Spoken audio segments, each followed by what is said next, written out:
So yeah, the colonialism and the trauma.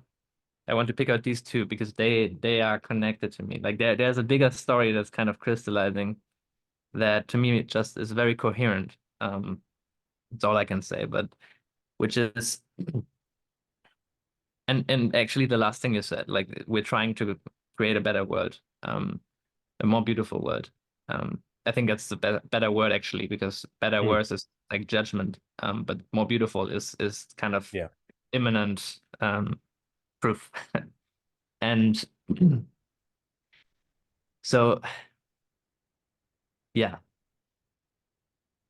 let me start with a story that I totally randomly learned about a few weeks back.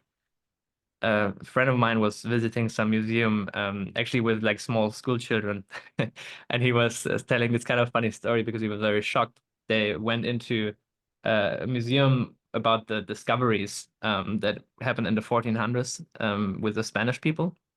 They were like discovering South America. Um, and they just told the story without much filter, and they were like small children in the room, and he was like, I was shocked. It was very traumatizing because they said that they had like a boat that is not bigger than the room I'm in. Can't see it, but it's not that big of a room. Um, maybe twice as big, but they had like 150 people on that boat. They could barely, Mm. they could just like this, and they were sailing for a month on this very crappy boat, um, and to discover the new world. And obviously, no one wanted to do that, so they picked people from insane asylums, Mm. prisons, basically the bottom of the pyramid, uh, people that did not have any choice. Basically, it was a suicide mission, and they sent out hundreds of these boats, and often only one or two returned. But the problem was they couldn't. It wasn't stable because they like this is pure insanity. It was not stable enough to reach the other side of the Atlantic. And often they would, it's stranded on an island with cannibalism, and like it was just the most horrific shit you could Yeah. think of.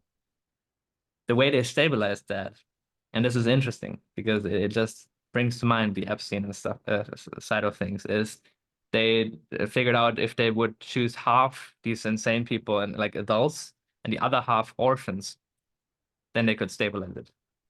So, and Wow. you can fill out the rest, like how that would stabilize the thing, but that's kind of the discoveries of the 1400s. So this is, I think, a super, super important little data point of what we're really looking back to Mm. when we are thinking about colonialism and stuff, because there are so many ways to spin that thing. Yeah. But this to me looks like uh, I'm not sure how to pronounce the word in English, metastates, like when cancer spreads, metastasen in German, I don't know, Uh, metastates, I think. I'm having Like a blank right now. Metastasize. Yeah. Honestly, I don't pronounce that word very often. yeah, Metastasize. I don't know even how to spell it. metastasites. Yeah. Something like that. Little pieces of a cancer that Mm. travel, find some new uh fertile ground and then proliferate. Um, so I think that's pretty much exactly what that was, little metastasites in these boats. And I think it's very, yeah, it's very important to see that whatever the West was bringing there Mm. was basically, you know, almost pure trauma, which is correlated to insanity. And this brings up the whole trauma topic, which is that I'm a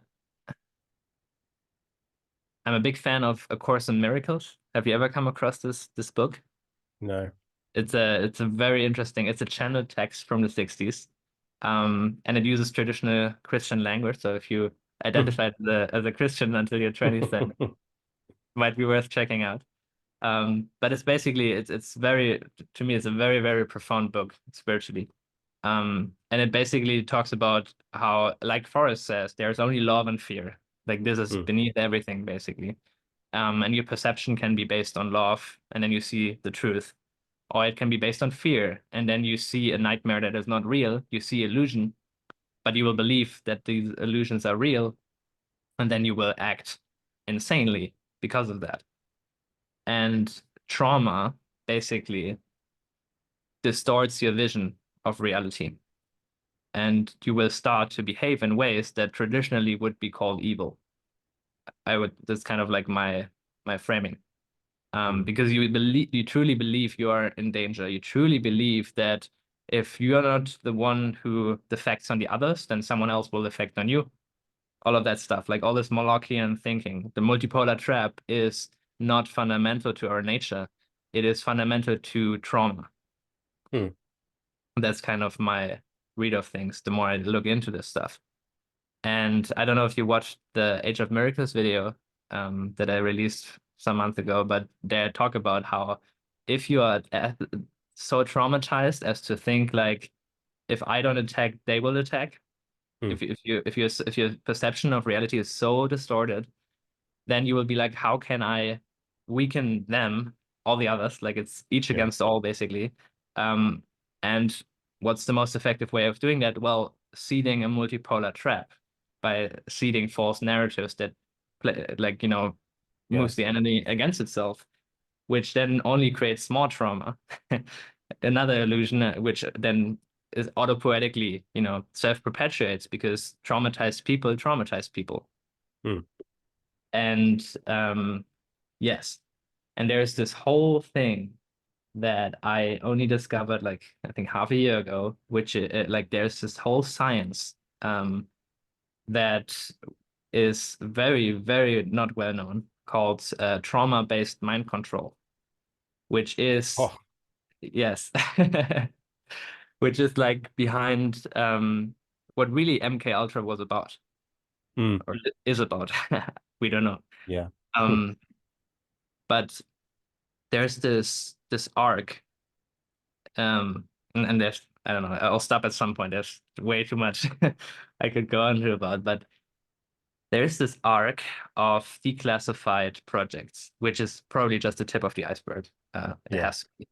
But it's more than enough for us to see the gestalt of the thing, which is most people that dig into this stuff early on are familiar with Project Paperclip, Operation Paperclip, where it's like we brought in 1,400 of the high-ranking Nazi officers to the US, and they brought with them their assistants and stuff. So in total, like 30,000, like fully committed, highly traumatized, and fully committed Nazis, um, going right into the States, but not, at the surface, but into the depth at the intelligence agencies and NASA, and like that's just Freedom of Information Act. Like that's not a debate. This is declassified. And if you think of Moloch, that's like the way I like to frame Moloch is like autopoetic trauma or autopoetic trauma-based mind control, um, right? Or domestication. I think these are interchangeable actually if you dig Mm. deep enough. Yeah. But I think imagine 30,000 minds so traumatized as to do what we know they did. Infiltrating, not infiltrating, being invited to. And it's interesting who decided that. And if this was really just a short-sighted foolery thing, or if there were people consciously wanting this to come in, I don't know. But Mm. they bring in so many minds with this mind virus, basically, this ideology that is just totally confused. And then, yeah, the thing is, what the apparently it makes a lot of sense to me. I don't know if it's true, but apparently what they brought with them, we're told that they brought with them rocket technology and then they had many insights from the concentration camps. And I was told as a kid, yeah, they learned how to do some surgeries that were kind of experimental and they could figure that out. And now we know about a lot about the human body that we didn't know, and it's like the most vanilla version that you can do. But probably, or very likely, one of the main things that they really tried out was trauma-based mind control, which is like how because that's all that this path of darkness it all converges to how can I control?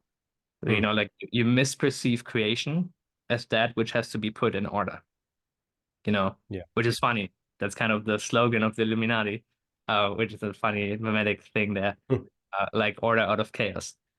You perceive everything as chaos, which is dangerous, so you have to put order onto it. And I just put in two more pieces and then I'll stop. Um, but then the thing is that the Operation Paperclip, obviously, like now you have all of that Molochian potential in the system, and it won't go nowhere, right? So what happens next is MK Ultra, and the people survivors from MK Ultra described it as being like a concentration camp. And I don't know how much dig into it. I only got enough details to see the gestalt of the thing, and I didn't want to go much deeper in, but it was like a concentration camp, apparently, what they did with these people. All experimenting how they could completely control the mind of a person. Um, and they were quite successful, apparently, because, and there is a whole science about this because it's trauma-based mind control, because if you traumatize someone, the mind will create an amnesic barrier around some part of the brain or some part of your personality. And split personality basically is just a coping mechanism for trauma too horrible to comprehend. And if you're truly going this path of darkness, your heart is basically so closed, you don't feel any empathy anymore. You're so traumatized that you can't really feel that anymore. And you're basically just like an optimization algorithm, like an AI that doesn't care about anything. It's just like, how can I control? Oh, this seems to work. Let's electroshock. That's whatever. Um, and yeah, so they figured stuff like that out. And the idea is not to control individuals, but to control reality. Yeah. So you need to scale it up. How do you scale it up? You can't just electroshock everyone.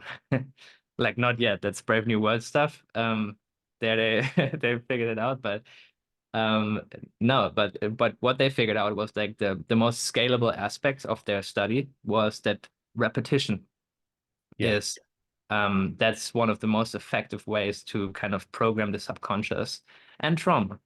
So it's like it doesn't prove uh you know things being psyops or false flags or whatever, but it's highly convenient that a lot of traumatizing events are happening and being broadcasted through the media. um, it at least aligned with that motivation that a hypothetical Molochian actor could have.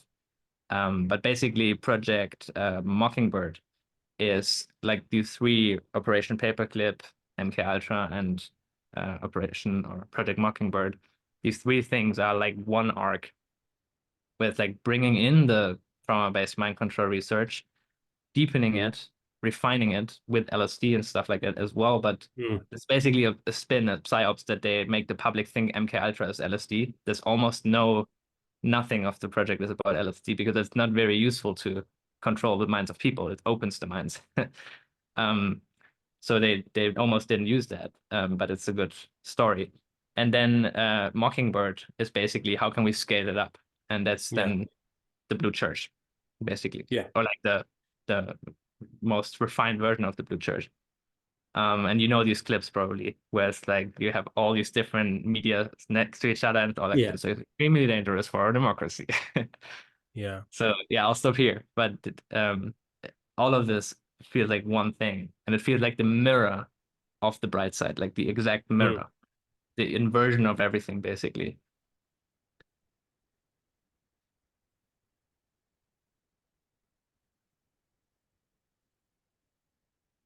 It's really interesting to think about this in terms of Forrest's language of choice and causation and love and fear.